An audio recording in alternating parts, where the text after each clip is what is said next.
Hello!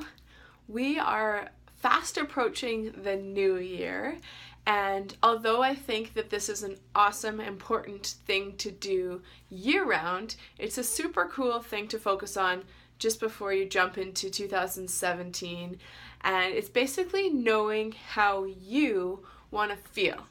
So it's great to set a million goals, but the most important thing, and I learned this from a lot of self-development work and a really awesome author called Danielle Laporte, but basically all your goals are pretty much going to be useless if you don't have a strong why behind them, a reason why you want to achieve them, a feeling that you desire to feel when you achieve them. And even more than that, it's going to be pretty disappointing when you fit back in your skinny jeans or when you get that new car and you still don't feel how you actually want to feel because your goals did not match up with your feelings.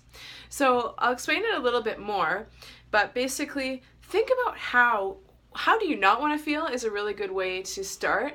How do you hate feeling? What is the crappy part of your day that makes you so angry? Maybe it's that you're always rushed. Maybe it's that you never feel connected to people because you have a million things going on. Maybe you feel lethargic. Whatever it is, and then what's the opposite of that? So I reflected on how I really want to feel in 2017, and my top 5. And, Danielle Laporte says have 5 or less to focus on. Because yes, there's going to be more than that, but you've got to put some maybe on the back burner because if you try to focus on everything, you'll focus on nothing. So my first one is abundant, and that includes, time abundance, feeling really free, and also financially abundant. My next one is fulfillment. So everything I do, I like to have meaning. So if I'm doing something and it feels totally useless, it's not fun, it's not helping anyone, it's not productive, then that's not a great feeling in my mind. The next one is inspiring. So one of my favorite ways to feel is that I'm actually helping and inspiring people to live their best lives. The next one I have is excited.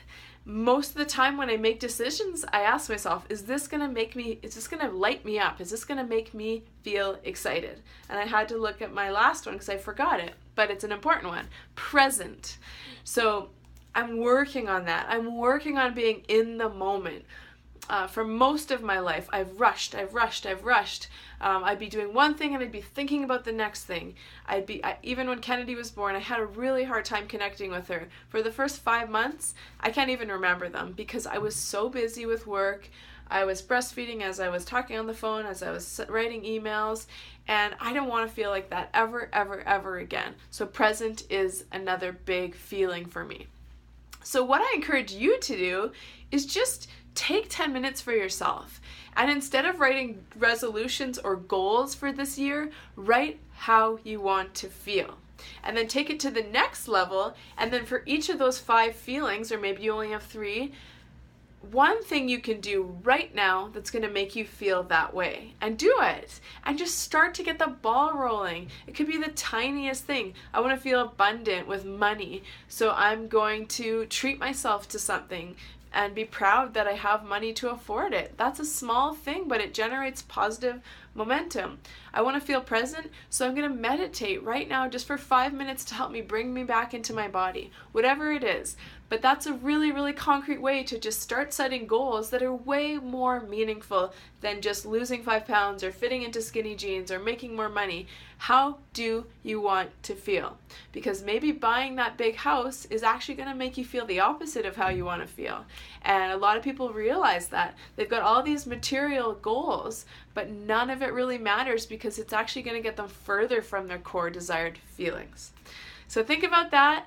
Let me know your thoughts. I'd love to hear a reply with your 5 or 4 or 3 desired feelings.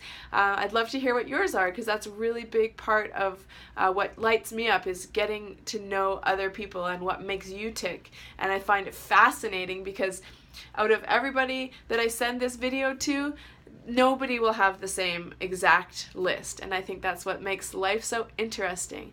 So, core desired feelings, how do you want to feel? You deserve to feel the way you want to feel. You only get one of these precious lives, so make sure you're taking advantage of it and making the most of it. Have an awesome day. Thanks for watching, and I look forward to hearing from you. Bye!